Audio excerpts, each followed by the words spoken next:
안녕하십니까. 수입차도 정말 잘 고치는 차수리닷컴입니다. 오늘 준비한 영상은 벤처 C220 커먼레일 차량 정비 사례인데, 정상은 엔진 떨림입니다. 사실 몇 달 전에 똑같은 정상으로 인젝터를 2개 바꾸고 잘 타고 다녔다는데, 얼마 지나지 않아서 또 엔진 떨림 증상이 나타나서 돌고 돌아서 결국은 차수리닷컴을 찾아오셨답니다. 자, 그럼 엔진은 떨고 있는데 ECU에서는 어떤 생각을 하고 있는지 한번 살펴본 다음에 정비의 방향을 잡아야 합니다. 현재 고장 코드를 살펴보면 총 6개의 폴트 코드가 점등되어 있는데, P2463 코드는 DPF가 막혀 있다는 코드입니다. 또 P02-54 코드는 1번, 2번, 4번 프로그램 이상 코드인데, 또 마지막 2개 P026685와 P02CF92 코드는 ECU 학습 데이터 한계치 초과 데이터입니다. 즉, 이 데이터는 인젝터 또는 엔진 불량일 가능성이 아주 높은 코드입니다. 이 데이터를 기반으로 가장 먼저 인젝터의 문제인지 아니면 ECU의 문제인지, 엔진 문제인지를 가장 먼저 진단부터 하고 정비의 순서를 결정해야 될 것 같습니다. 엔진 소음 한번 들어보십시오. 차가 쿵탁쿵탁 거리면서 장난 아닙니다. 이 상태에서 주행을 계속 하다 보면 DPF가 막히는 것은 당연한 겁니다. 그래서 DPF가 최종적인 결과물이 아니라 DPF가 이렇게 막힌 이유, 그리고 DPF 클리닝을 하기 전에 무엇 때문에 DPF가 막혔는지 찾아야지 재탕을 하지 않는 겁니다. 결국 이 말은 DPF 클리닝은 맨 마지막이라는 겁니다. 또 기계적인 문제를 정확하게 파악하기 위해서는 필요한 장비가 스코퍼인데, 현재 연료 라인의 압력을 이용해서 엔진 문제인지 인젝터 문제인지를 파악할 수 있다 그러면 매우 빠르게 정비의 방향을 결정할 수 있기 때문에 지금 현재 스코프로 측정을 하고 있습니다. 자, 현재 파형을 보면 여기 1번 트리거를 기준으로 1342 인젝터가 분사를 하고 있다는 것을 알 수 있는데, 각 인젝터가 이렇게 분사를 할 때마다 연료를 분사한 만큼 연료 압력이 떨어지는 것을 볼 수 있습니다. 그런데 유독 2번 인젝터에서는 압력 변화가 거의 없습니다.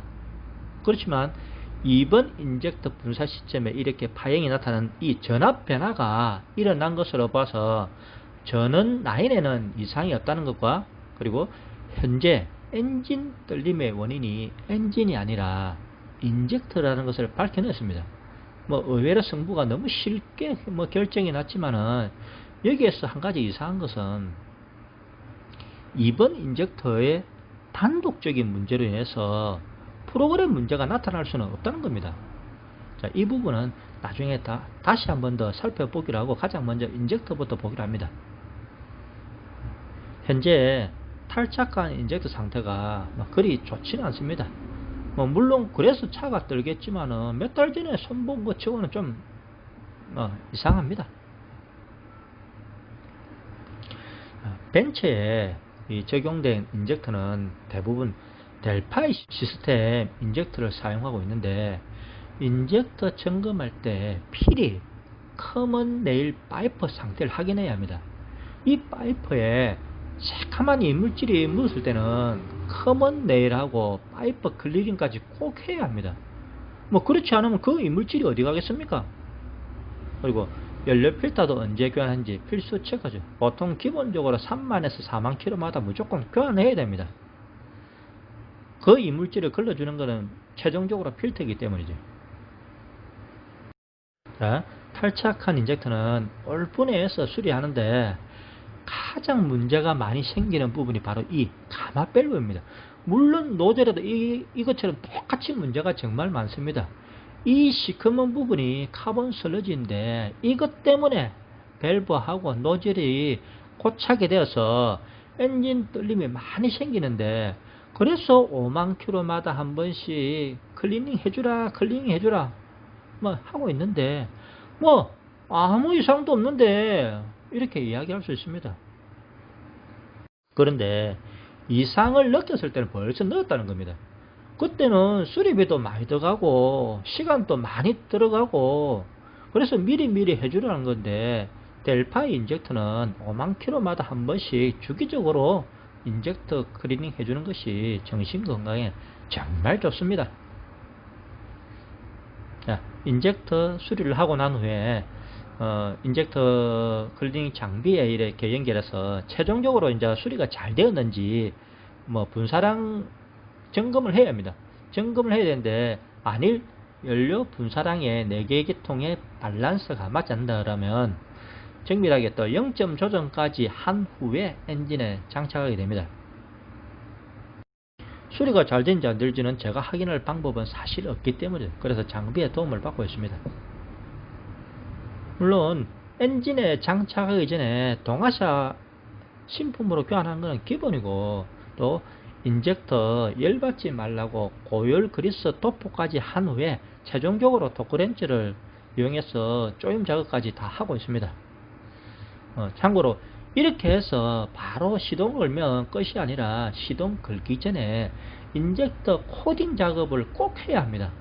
이거는 하고 안 하고의 문제가 아니라 인젝터 클리닝 또는 인젝터 수리하고 난 후에 인젝터의 분사 패턴을 이슈에 꼭 알려주어야 합니다. 그래야지 배기가스도 줄어들고 연비 상승에 도움이 되기 때문에 이건 꼭 해줘야 합니다.